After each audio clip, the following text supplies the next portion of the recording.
There we go. So I found this really great resource on the Office of the State Engineer's website. And I tried really hard to get printed copies, but either they don't do it anymore or I couldn't find the right contact. This is available for digital download, and it kind of outlines what we're going to be talking about through the whole series. It gives really great graphics that I screenshotted throughout my presentation. They have another one that they really developed with the city of Albuquerque, but Albuquerque's not here, right? We're talking about different temperatures, different rainfall, all that stuff. So this one's just kind of a general overview for New Mexico, which I really liked. It just kind of lays out everything in a print edition. I provide a link at the end, but you can also just search this online. And like I said, it's a digital download. So, sustainable landscape design. This sign might look familiar to some of you. It is located in the demonstration garden here in town. So when we're thinking about sustainable landscaping, we want to think about functional, maintainable, environmentally sound, cost-effective, visually pleasing. These are going to mean different things to all of you. So some of you might have all the time in the world to maintain your garden. You love it, you like being out there. Some of you like the idea of a garden, but the thought of maintaining it is a really off-putting, for example. So this is just kind of walk through all of these things. Just kind of keep this in your back of your mind that this is a general overview for sustainable landscape design. So what do you have to work with? This is step one. This will be the workshop series that is next week. So when you go home, not tonight, I mean, you can tonight, but most things don't grow at night. So maybe tomorrow morning, take some time, walk around your space. You want to look up, down, around, look everywhere, go out at different times of the year, different times of the day. You want to look where the sun is, where the trees are blooming, where they're not blooming. What the different seasons look like in your space. Does a wind come through a lot of places? Is there flooding in your yard somewhere? Excuse me. And even a vegetable garden won't grow without the right sunlight and watering. Trust me, I know this was my vegetable garden from this year. This was taken today. My corn didn't get very tall. I was gone a lot. I didn't really put any effort into watering it. So that's a real life lesson there. So step two, now that we know what we're working with, we want to start designing the space for you and maybe others. And others could be the animals that we're working with here. So how do you want to use your space? What do you want it to look like? What's your budget and time commitment? Remember, you don't have to take on the entire space at once. I look at my yard and I'm like, I want to do this, this, this, and this. And then I look at my time and my 1.5-year-old and I laugh at that plan. Because it just doesn't happen. So prioritize your needs and your wants. I will tell you that the Department of Public Utilities cannot offer you any incentives to do any water-wise plantings or to remove your turf like a lot of other cities. You can thank the New Mexico State Constitution for that. It's not a program that we don't want to do. We literally cannot do it. So save your phone calls. We can't give you money. I'd love to, but I can't. So maybe you desire to have one of these signs in your yard, the certified wildlife habitat. My husband wants one in the worst way. We're working there. So that's a good thing to have. It shows your neighbors that you maybe have a little wilder landscape for a purpose, or that you're really supporting pollinators and the birding habitat and maybe your local deer population, who knows? So let's talk briefly about xeriscaping versus xeroscaping. So xeriscaping, in basic terms, is landscaping with water-efficient plants appropriate to the local natural environment. Xeriscaping in Los Alamos can look slightly different than xeriscaping in White Rock, which can look slightly different from xeriscaping in Albuquerque. The map on the right there is taken from a 1978 soil survey of Los Alamos County. And it's a little hard to read, but it's listing what the different vegetation is as we move through the county. And this is just an example I included to show that xeriscaping, even within the natural environment, looks different. So down over on the very right is the Rio Grande, and that's all juniper and sagebrush. And then all the way up to the purple and blue, we're talking to fir and aspen. So even that looks different within our own county. So I don't want you to think that xeriscaping is just rocks and cactus. That might be what it looks like in Albuquerque, but not necessarily up here. And then xeriscaping, on a side note, is basically the lack of design in landscaping and any thought into plants. It's not always just a field of rocks, because even the most pristine looking rocks don't need maintenance. But it's just basically the lack of thought and planning into that. So that's xeriscaping. And when we do talk about that, a brief thing. So speaking of rocks, I had an intern over the summer and we went around and took ground cover temperatures of different materials typical in landscaping. We walked around outside the municipal building, into the new co-op garden there by the school bank. And then we walked down to the demonstration garden. And this was a day, you can see the temperatures, you can see what materials we took. And then you can see the temperatures of the actual material itself. This day, I think, got into the 90s. It was that month-long terror session. So you can see the boxes in red are where it got really hot. I mean, it was around 80 when we took the temperatures at 10 in the morning, 10:30. So just to try to put it into perspective, what some of these more traditional landscaping materials can do in heat loading senses. This is not an extensive study. We only did it one day. We'd love to repeat it more, but time is of the essence. So this is, representative of just one day. And then you can see where some things stayed cooler. Plants, mulch in the shade, lots of shade things stayed cooler. So that's just something to consider when you're looking at landscaping, is how is putting something that's going to get, let's see, the pea-sized gravel got to 116 degrees when we checked it. If you load that up around your house, what's that going to do to your house, the siding on it? Is it going to make it hotter or make your air conditioning work harder, for example, to try to cool down because it has an extra heat load? So there's a lot of really great studies. Most of them are done in Europe on heat loading in houses and landscaping. That's what this was modeled after, but just something to consider when you're doing your landscaping. So step 2 continued, which is still design. Traditionally, there are 3 xeriscape zones. With the most water intensive, you want closer to your house, and then you kind of get less water intensive as you go further out from your property. And this could have a couple of benefits that maybe people don't think about. So if you have the more water intensive pieces closer to your home, it's going to provide a little bit more moisture. That could be good for fire protection. Just that added, I'm not saying you have to have a wet oasis, but they call it a mini oasis closer to your home. So it's going to keep your house cooler.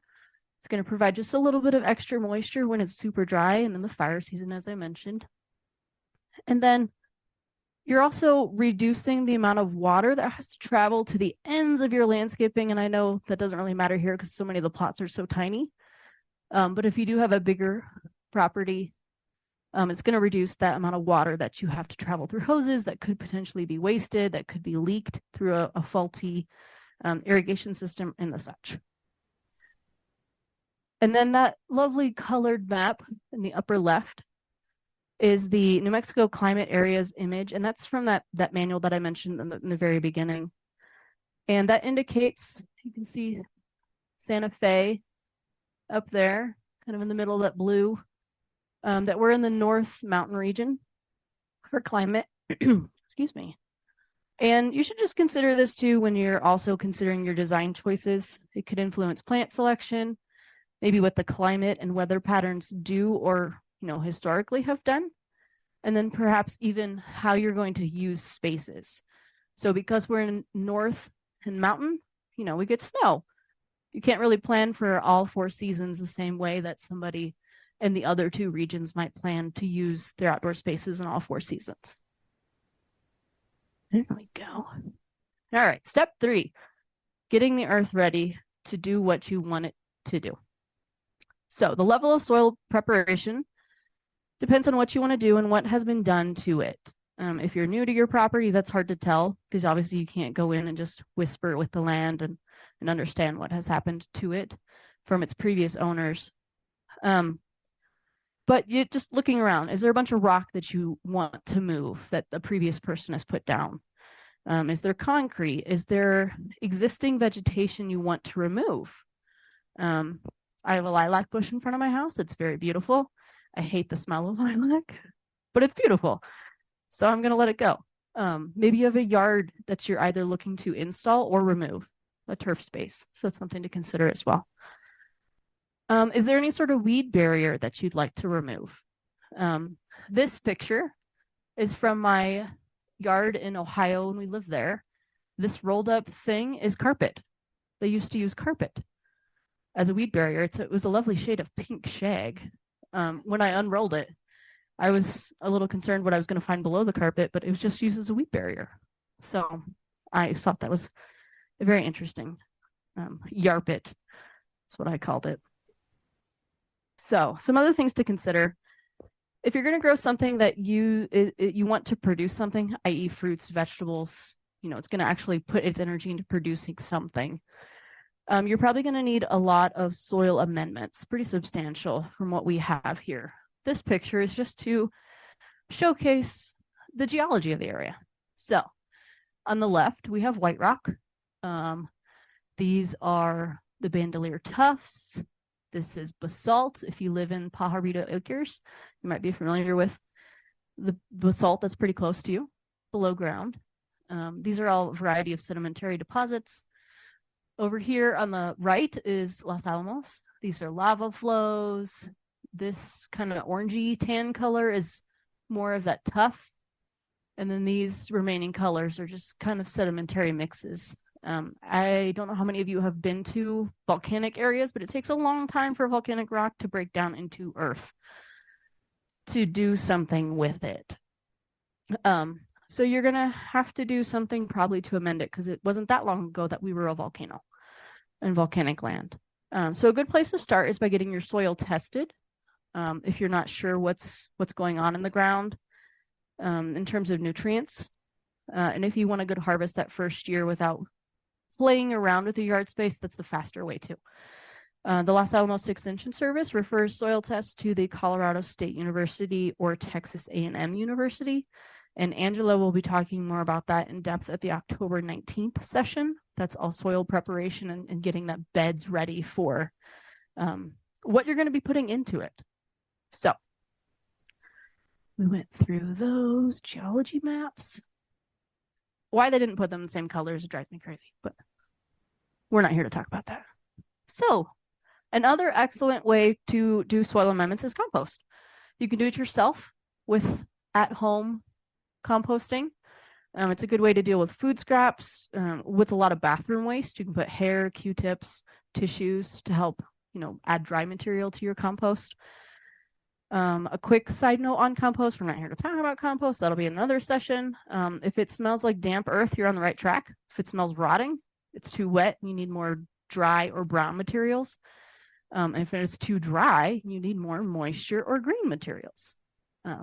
I really love composting. I had a worm bin in college. It was so much fun. So if you haven't dabbled in it, I encourage you. And then the county is working on a county-wide composting program in a couple of years. So hang tight to that. And then the Eco Station always has compost available for you. They recommend that you don't put it on like vegetable gardens just because of its biosolid content.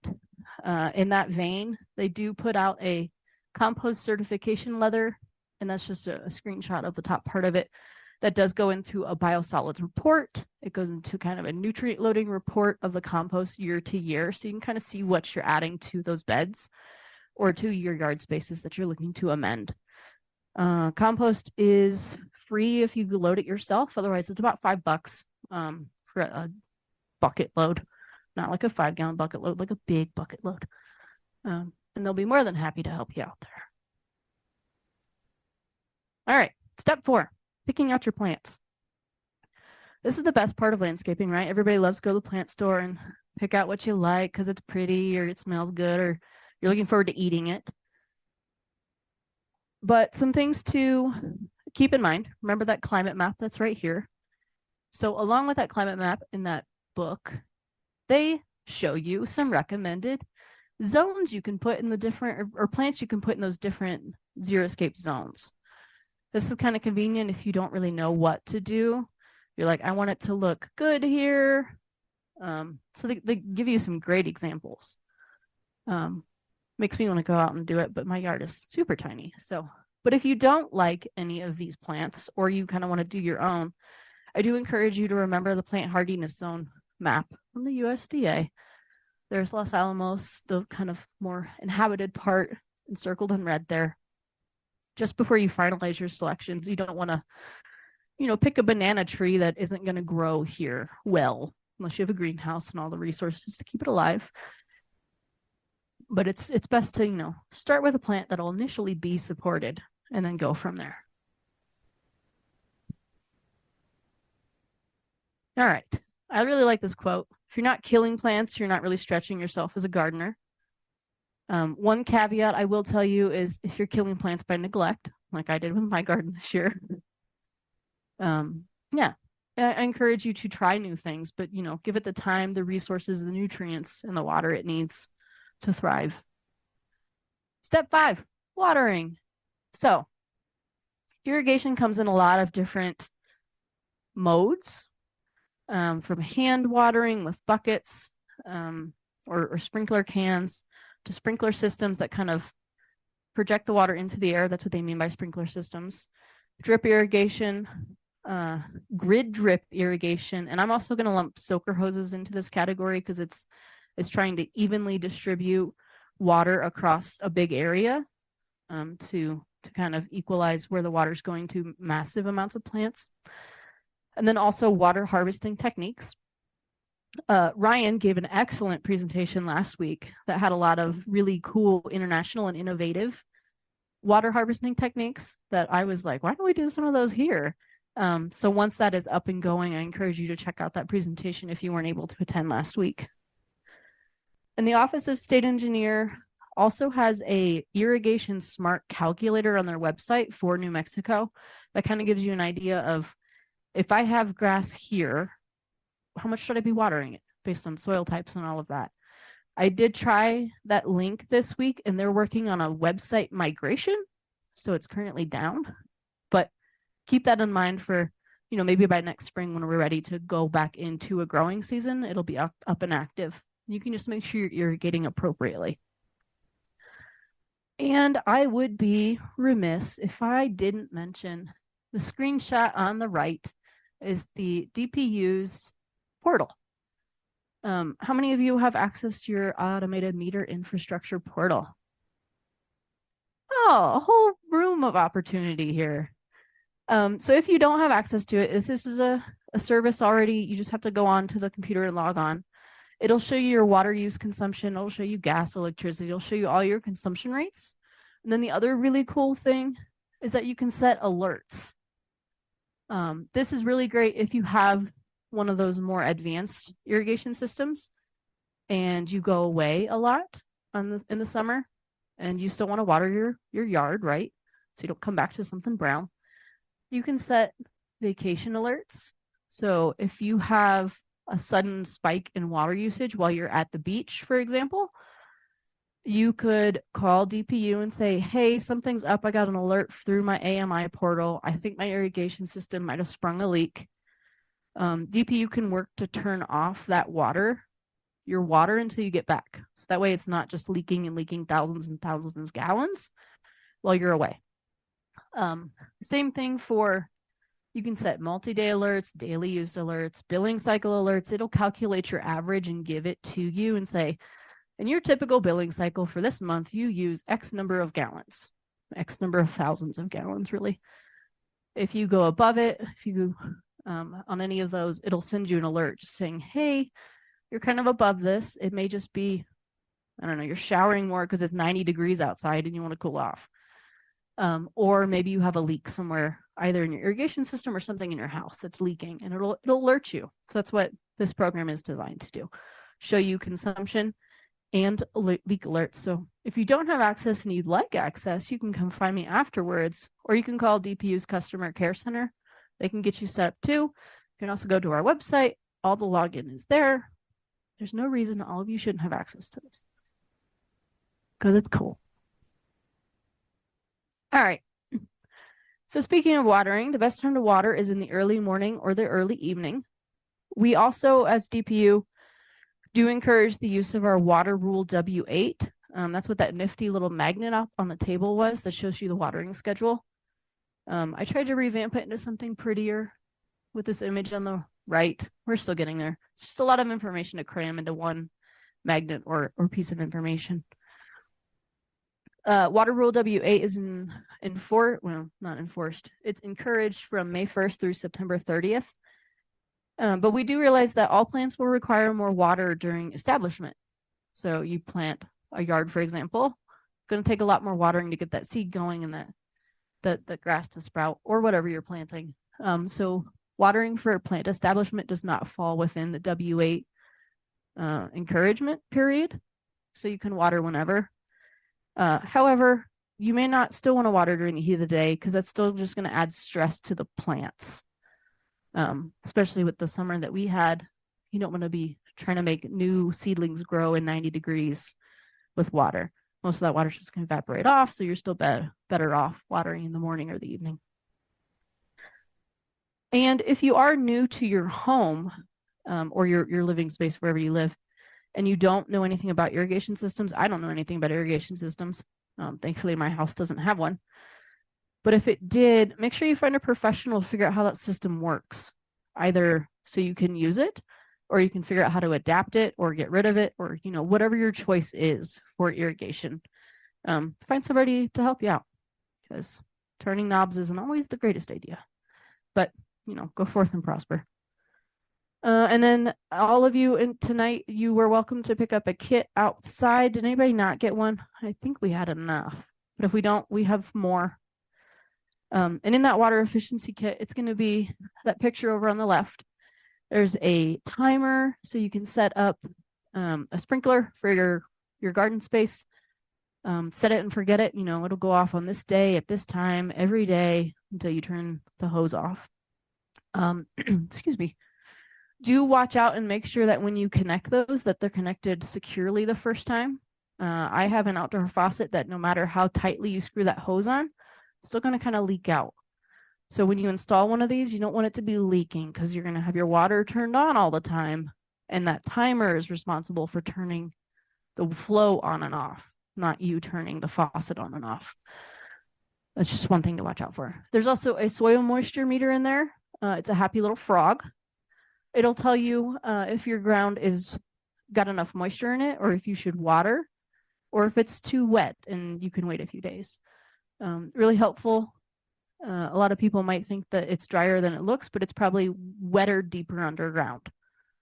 So just something to stick in the ground and play around with. And then there's also a spray nozzle. You don't want to leave the hose running if you're going from point A to point B necessarily. And then there's a bunch of other tips and tricks in those wheels and those pamphlets. So, water conservation tips from the demo garden. On the demo garden side, it's just some other things to consider. Location. Maybe shady areas don't need as much water as sunny areas, right? Soil structure. Is it nothing but rock a couple inches below your property? Is it all sand? Is it good loam that's going to hold the water? How you're applying the water, if it's the kind of a sprinkler system and that image that they're showing, that's going to have more evaporation versus a drip system. Let's see, plant selection. Not all plants are equal in terms of how much water they need. That's something to consider also back in plant selection. You kind of want to group those water intensive plants together. Otherwise, you're going to be hand watering a lot of plants individually to make sure you're not drowning or starving different plants with different water needs. And then water retention. Mulch is always awesome. Keeps the soil moister, more moist. Plus, you can get it from the EcoStation. They have mulch available. It's an added benefit. So, the last step, the dreaded yard work. For some, not for all. Some people like it.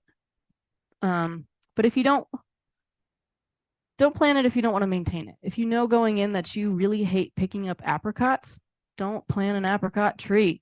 As much as you would enjoy the 3 that you're going to eat, maybe don't plant it.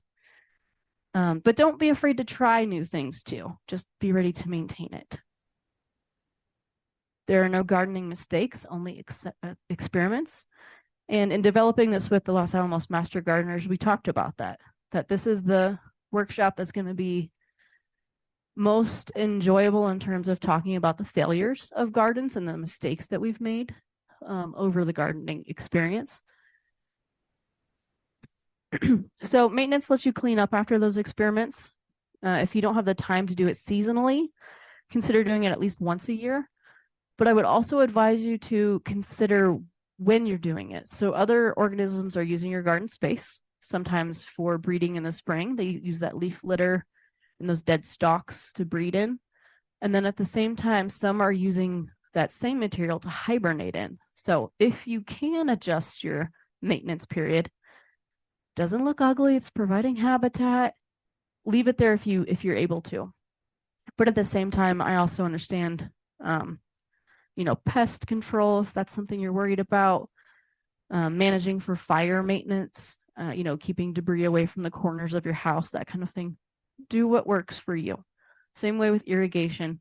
Pick the system that works best for you. Same with maintenance. So, speaking of fire defensible spaces, this is a lovely brochure extension put together.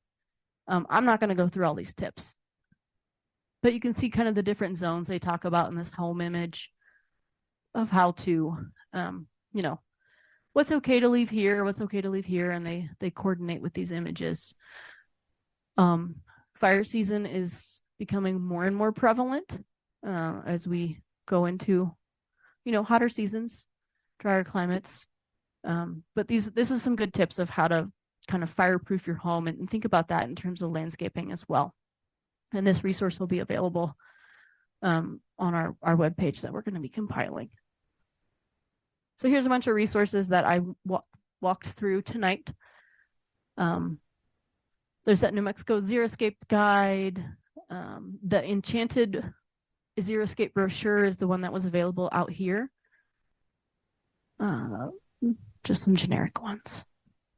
So what's next? As I mentioned, this is one of 7.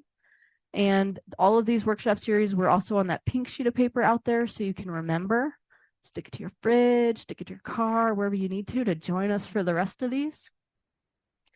The next one will be at the Mesa Public Library on September 28th. They're all Thursdays. They're all at 6 now. So the next 3 will be at Mesa Public Library, and then the following 3 after that will be at the White Rock Library to spread the wealth of our knowledge here. All right, I left plenty of time for questions, and if anybody wants me to go back through any slides, let me know. But any questions?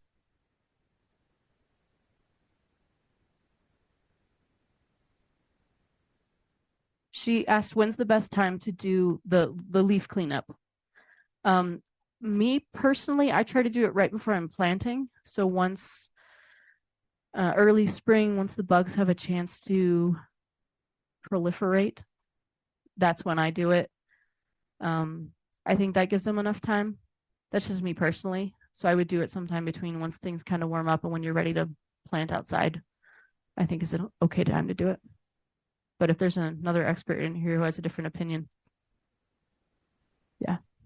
Or like right before, probably like a month ago too. That way, because right now it's starting to get colder and things might be starting to settle in. So maybe now or when it's just starting to get warm enough to plant would be more ideal. I talked too quickly. We have one question from online. Okay. It was when you were talking about compost earlier. Mm-hmm. Someone wanted to know if the county compost has sludge in it. I'm assuming like sewage. Yeah, it does. It's from the treated biosolid waste from the wastewater treatment plant. So that is part of the reason, along with they also use horse manure from the stables. So that's part of the reason they recommend that you don't put it on like produce, anything that can directly take it up and put it into a food product. Regardless of your opinions on that, you can read through that certification letter and it'll go in detail, what's the E. coli level, what's the lead level. I mean, it talks about a bunch of different things for anybody who's worried about a particular contaminant that could be in it. They do have it tested annually.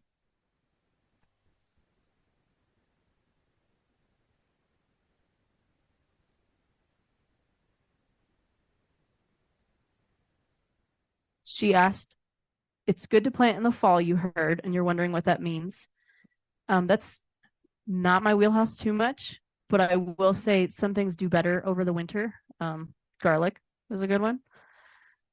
Some of your spring bulbs, I think it gives them just enough time to kind of reestablish their root system, but not put the energy into putting out new leaves and new produce, versus if you're trying to transplant something in the spring, for example, it's got to reestablish its roots, and then it's got to put more energy into putting out leaves and all that. So it kind of divides that energy up for the plant.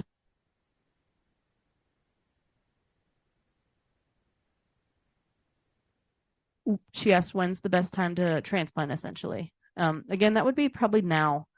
Everything that I've looked up says to do it, to start to do it now. That way it's warm enough for those roots to still kind of get grounded, but not put the energy, because it knows it doesn't need to make any more leaves.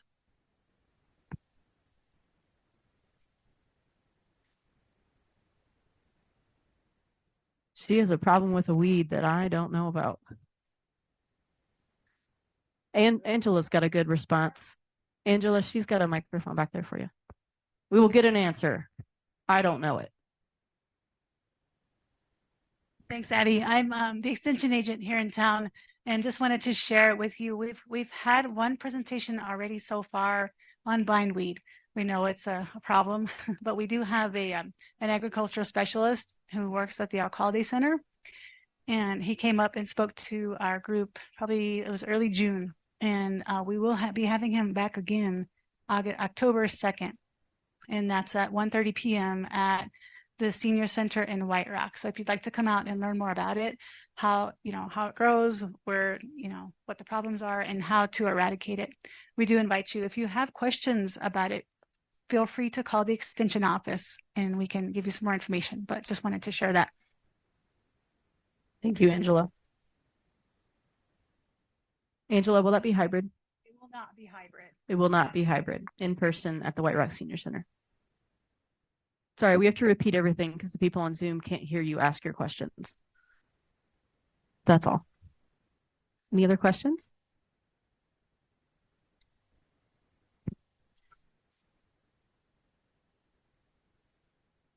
My backyard is full of them.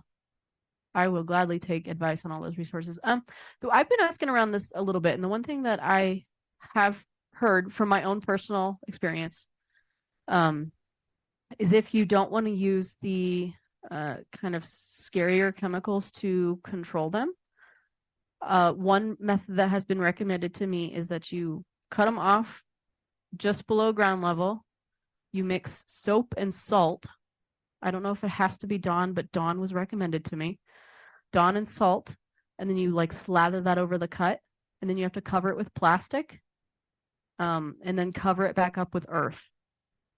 And I've heard it works well. I have not tackled any of the trees in my backyard with it yet, but that's been recommended to me if you don't want to use any of the other chemicals out there. Otherwise, good luck. That's all I have to say.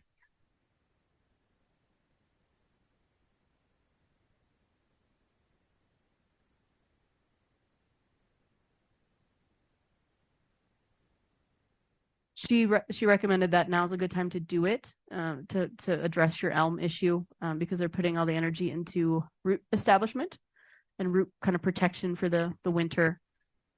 So go get those elms.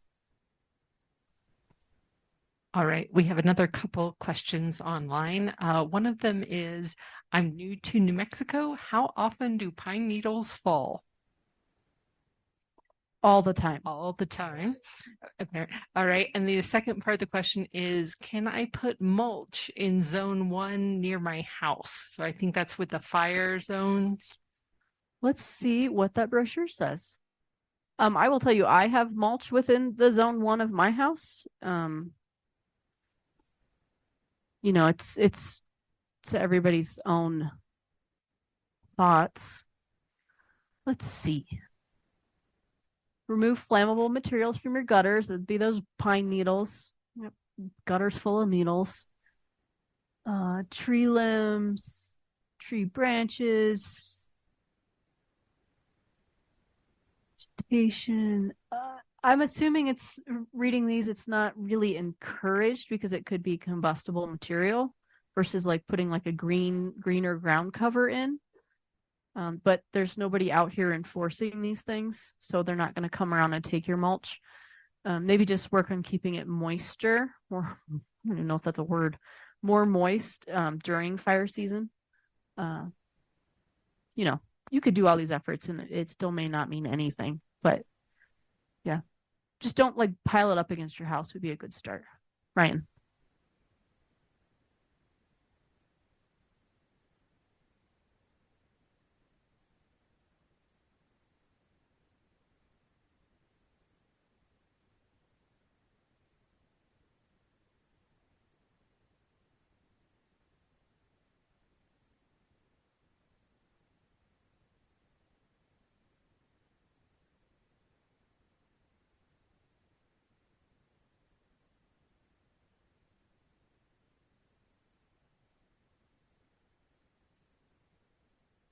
Okay. Ryan mentioned he works for Peak. He knows all the answers. A gentleman came and did a talk on it, and he says, think of embers as snow. So look around your landscape, and whatever's holding that snow could be the possibility of holding an ember into place. So that's why we really focus on your roof and your gutters, and then kind of go down from there and look where the snow's piling up. It's an excellent example of snow and embers behave similarly. Totally different effects, but very similar. Any other questions, Elizabeth? No, that's all we have online. Any more in here? Any discussion? We have 10 minutes for discussion.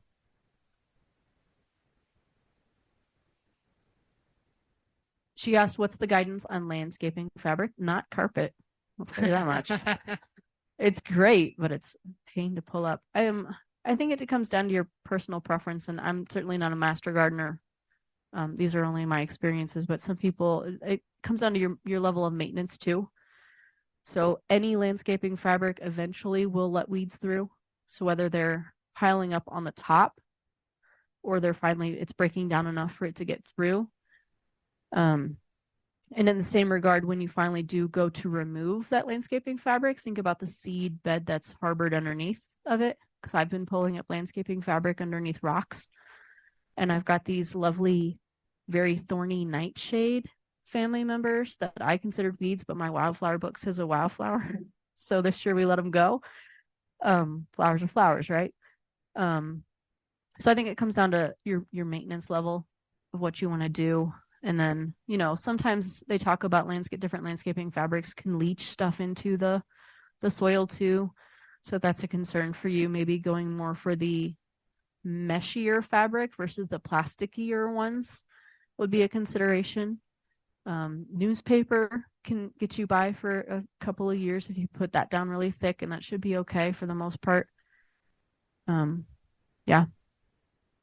Those are my personal opinions. Other questions, discussions? Great. Thank you very much, and we all look forward to seeing you next week. Thanks. All right. Thank you, Abby, and thank those of you who joined us online. And Peak will be sending out a brief survey after this. I know we all ignore our surveys, but if you could just fill it out for us real quick, it should only take a minute, and that really helps us plan future programs. So thank you again for joining us, both those of you online and those of you here. Thanks.